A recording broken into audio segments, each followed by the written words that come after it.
کچھ باتیں جو ہے پچھلے ہفتے ہوئی تھی، آج ارادہ تھا قرآن کی آیتیں اور احادیث جو ان موضوعات پر آئی ہے فقط انہی پر چند گفتگو ہوگی انشاءاللہ۔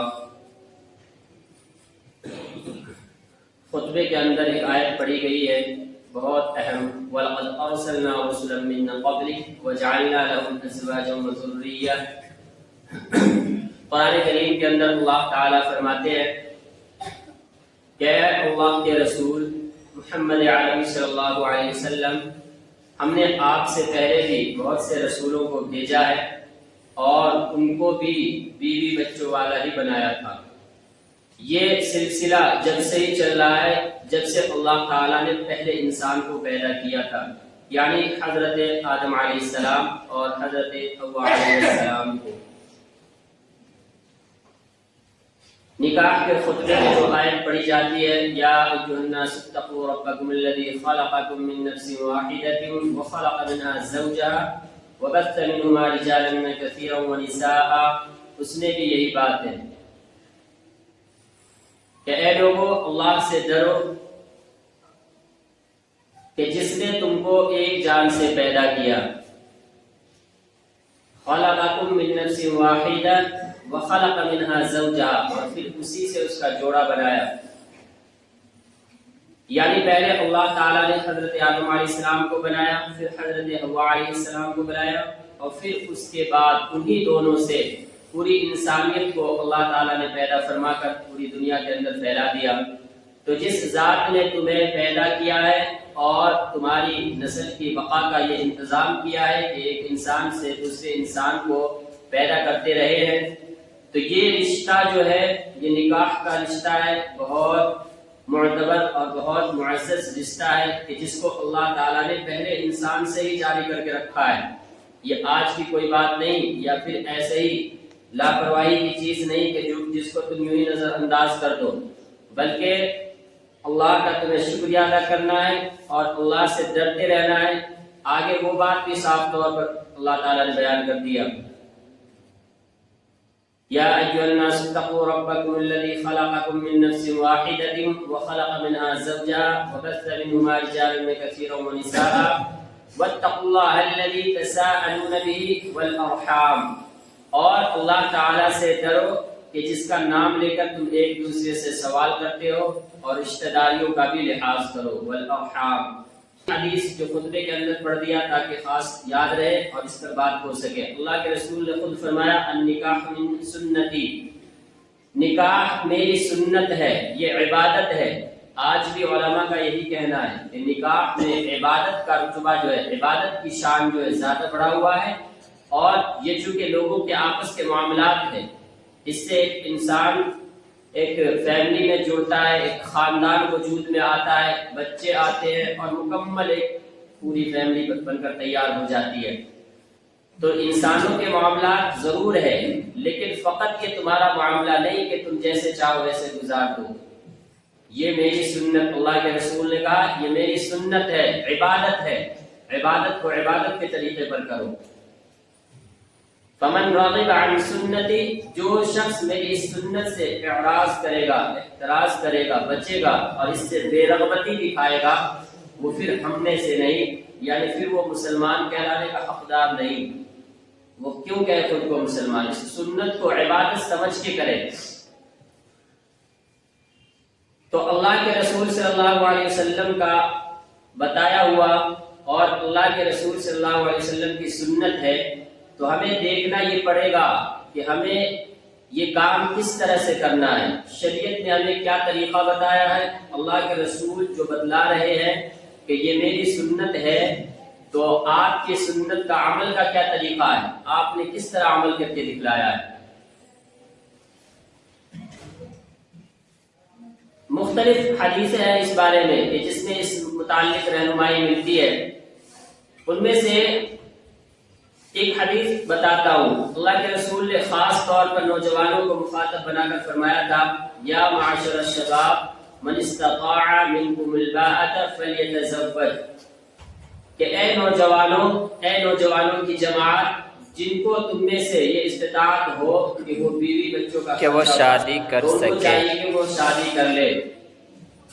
کیوں؟ فَإِنَّهُ أَغَضُّ لِلْبَصَرِ وَأَحْسَنُ لِلْفَرْجِ، کیونکہ یہ تمہاری نگاہوں کی حفاظت کا ذریعہ ہے اور تمہاری شرمگاہوں کی حفاظت کا ذریعہ ہے. یہ دو چیز انسان کو سب سے زیادہ گناہ میں مبتلا کرتی ہے، اور یہ دو چیز جو ہے انسان کو زیادہ الجھاتی ہے، پھنساتی ہے. اور خطاب بھی اللہ کے رسول کا نوجوانوں سے ہے کہ جن کے اندر شوق، امنگ، جوش و جذبہ زیادہ ہوتا ہے. تو یہ ہمارے لیے سبق ہوا کہ شادی کب کرنی ہے؟ نوجوانی میں. 25-30 میں نہیں کرنا. 25-30 میں تو آدمی میں جمودگی آ جاتی ہے، طبیعت میں وہ انتشار اور وہ شوق کہاں باقی رہتا ہے.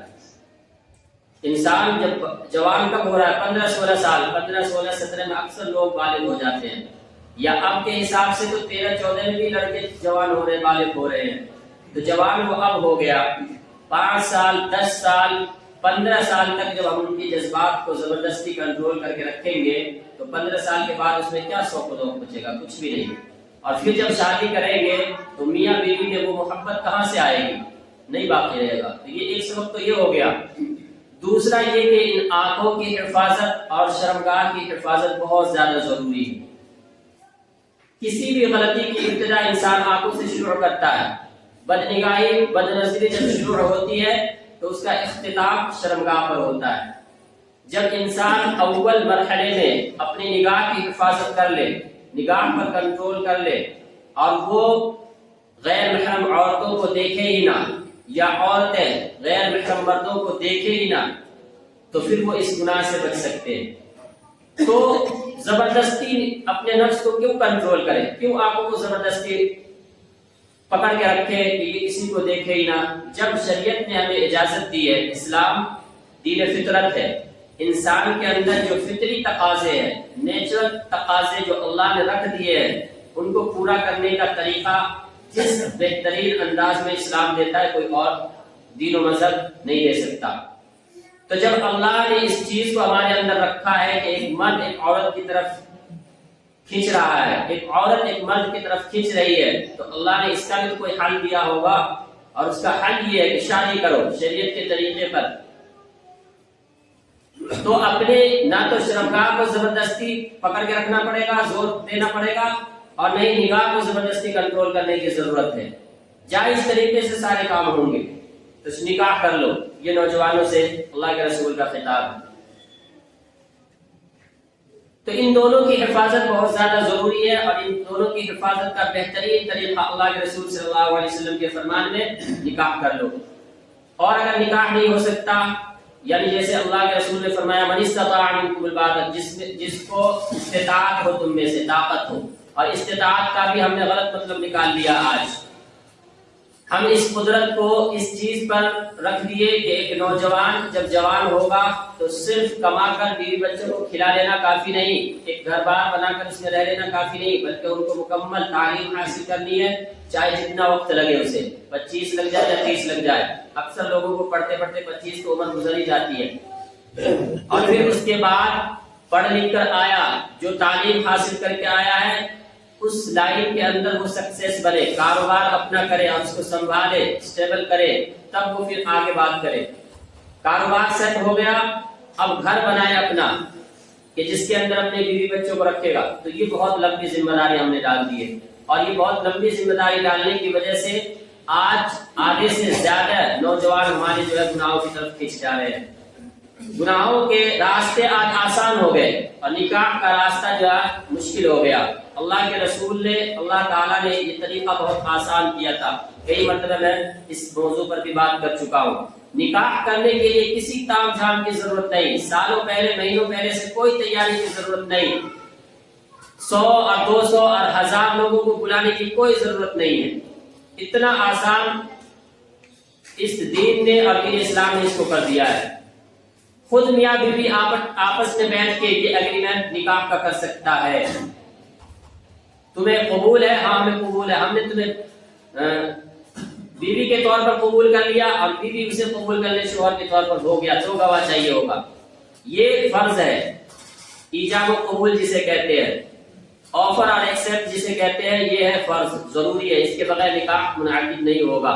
اور دوسرا شرط ہے دو گواہ آ جائے۔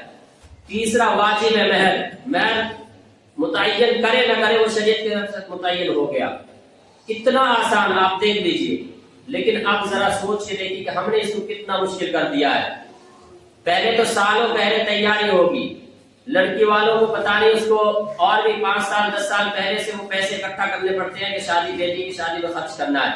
اکثر ذمہ داری تو لڑکی والوں پر ہی ہوتا ہے، شادی میں خرچ تمہیں اٹھانے ہیں، اور کیا کہتے ہیں شادی کے بعد ولیمے میں جو خرچ کرنا ہے وہ بھی تم اٹھاؤ، ہمارے اتنے باراتی آئیں گے وہ اٹھاؤ، سامان جہیز میں منہ مانگا، یہ گاڑی، یہ سامان، یہ چیزیں، پورا فہرست بنا کے، لسٹ بنا کے۔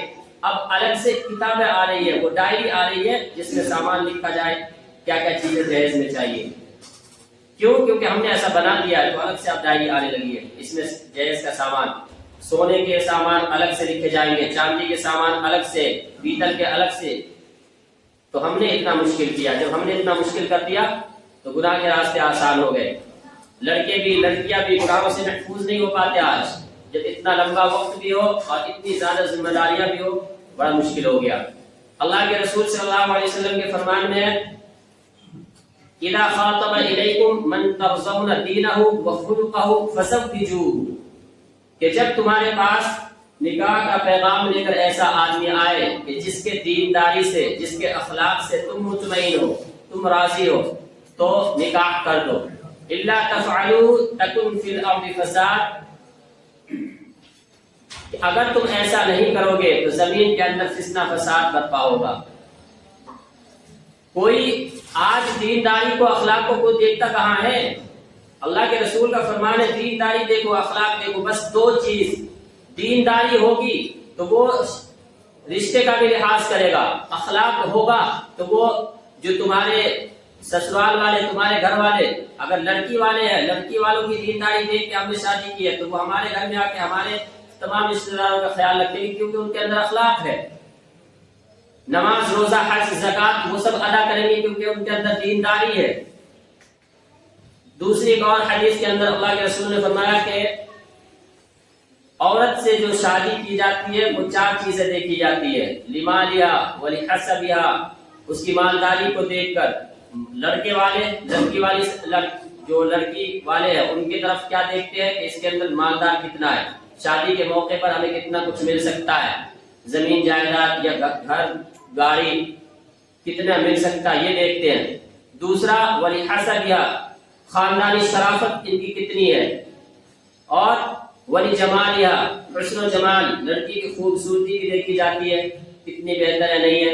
چوتھے نمبر پر اللہ کے رسول نے فرمایا ولی دینیا، ہاں دینداری بھی کچھ لوگ دیکھتے ہیں۔ اب وہ دینداری بالکل آخری مرحلے میں، پہلے یہ چیزیں درست ہونی چاہیے، مال خوب ہو، عزت و شرافت بہت زیادہ ہو، اور حسن و خوبصورتی اچھی ہو، پھر دیکھیں گے آپ تھوڑی بہت دینداری بھی ہے یا نہیں ہے۔ یہ بیان کرنے کا یہی مقصد اللہ کے رسول کا، ترتیب بار ایسے ہی بیان کیا اللہ کے رسول نے۔ پھر آپ نے فرمایا فَاظْفَرْ بِذَاتِ الدِّينِ تَرِبَتْ يَدَاكَ، جو آپ کی مجلس میں رہے ہوں گے جو صحابہ کرام، ان کو آپ نے فرمایا کہ اللہ کے بندو تم دیندار عورتوں کو پسند کر کے کامیاب ہو جایا کرو، دیندار عورتیں۔ آج دینداری بالکل اخیر مرحلے میں، اور اس لیے ہر جگہ ناکامی، فتنہ فساد، لڑائی جھگڑے اسی بنیاد پر، کیونکہ ہم نے ایسے موقع پہ ان چیزوں کو چھوڑ دیا۔ ایک اور بات کی جو پچھلے ہفتے بتایا تھا اور وقت کم ہونے کی وجہ سے تھوڑی تشریح نہیں کر پایا، وہ حدیث اعلنوا هذا النکاح وجعلوه فی المساجد، اللہ کے رسول کے فرمان ہے کہ نکاح کا اعلان کرو، یعنی لوگوں کو بلاؤ، ٹھیک ہے اچھی بات ہے، کیونکہ نکاح میں زنا میں فرق تو یہی ہے، گناہ آدمی چوری چھپے کرتا ہے، کوئی دیکھ نہ لے، کسی کو پتہ نہ چل جائے، اور عبادت، نکاح عبادت ہے، عبادت کھلے عام کرو، نماز عبادت ہے، دنیا کو بتا کے ہم پڑھتے ہیں، اذان دیتے ہیں پھر پڑھتے ہیں، مسجد میں آ کے اعلان پڑھو، تو نکاح کا بھی اعلان کر دو، وجعلوه فی المساجد، مسجد کے اندر کرو۔ عیسائی آج بھی اپنے چرچوں کے اندر نکاح کر رہے ہیں، جبکہ ان کی کتاب میں ہے نہیں ہے، اللہ بہتر جانے، اگر ہے بھی تو ان کی کتاب محفوظ نہیں ہے، رد و بدل کر دیا گیا، بہت مختصر باتیں دین کی انہوں نے آسان رکھی ہے، باقی سب اپنی طرف سے دوسرے رکھا ہے۔ پھر بھی ان کے اندر آج یہ چیز ہے چرچ کے بغیر کہیں اور نکاح نہیں ہوگا. ہمیں جو خاص طور پر اللہ کے رسول نے یہ حکم دیا کہ تم نکاح مسجدوں میں کرو، ہم مسجدوں میں نہیں کر سکتے. کیوں؟ مسجد میں کریں گے تو وہ ناچ گانے کی محفلیں کیسے ہوں گی، وہ مرد عورت کا اختلاط سب کو اکٹھا ہم کیسے کریں گے، وہ شور شرابے چیخ و پکار ہم کیسے کریں گے. تو اللہ کے رسول نے بتایا مسجد میں کرو، اور یہ بھی سنت ہے مسجد کے اندر نکاح وجود میں آئے، لیکن ہم اس پر عمل کرنے کے لیے راضی نہیں. ایک اور چھوٹی سی حدیث بتا دیتا ہوں، وقت چونکہ مختصر ہوتا ہے. اعظم النکاح برکتاً ایسرہ مؤونتاً، کہ نکاح میں برکت کے اعتبار سے سب سے بہتر نکاح وہ ہے کہ جس میں مشقتیں اور پریشانیاں سب سے زیادہ کم ہوں. جس شادی کے اندر جتنی زیادہ تام جھام کریں گے، جتنی زیادہ تیاریاں کریں گے، جتنے زیادہ لوگوں کو بلائیں گے، اس کے اندر اتنی کم برکت یا بے برکتی اس میں زیادہ ہوگی. اور جس میں تام جھام کم ہوں گے، لین دین کم ہوگا، سادگی سے اچھائی کے ساتھ سنت کے مطابق آدمی عمل کرے گا اور اس شادی کو وجود میں لائے گا، اس میں اللہ کی طرف سے برکت حد سے زیادہ ہوگی. یہ اللہ کے رسول کا فرمان ہے. یہ چند حدیثیں تھی، حدیثیں اور بھی حد سے زیادہ ہے، لیکن چونکہ مختصر تقاضا وقت مختصر ہوتا ہے، اس لیے مختصر اور موٹی موٹی باتیں آپ کے پاس بیان کر دیا، تاکہ بہت سے لوگ ہیں جن کے دل میں یہ جذبات ہوتے کہ ہم دین پر عمل کریں، دین کے مطابق سنت کے مطابق نکاح کو بیاہ شادی کو انجام دیں. اللہ تعالیٰ ان کو عمل کی توفیق دے، اور ہم سب کو بھی نکاح شادی بیاہ میں ہر طرح کی برائیاں خرابیوں سے بچنے کی توفیق عطا فرمائے. اللہ کے رسول صلی اللہ علیہ وسلم کے بتائے گئے سنتوں کے مطابق ان کاموں کو انجام دینے کی توفیق نصیب فرمائے. اللہ تعالیٰ کی سنت سے عمل کی توفیق نصیب فرمائے. وآخر دعوانا الحمدللہ رب العالمین.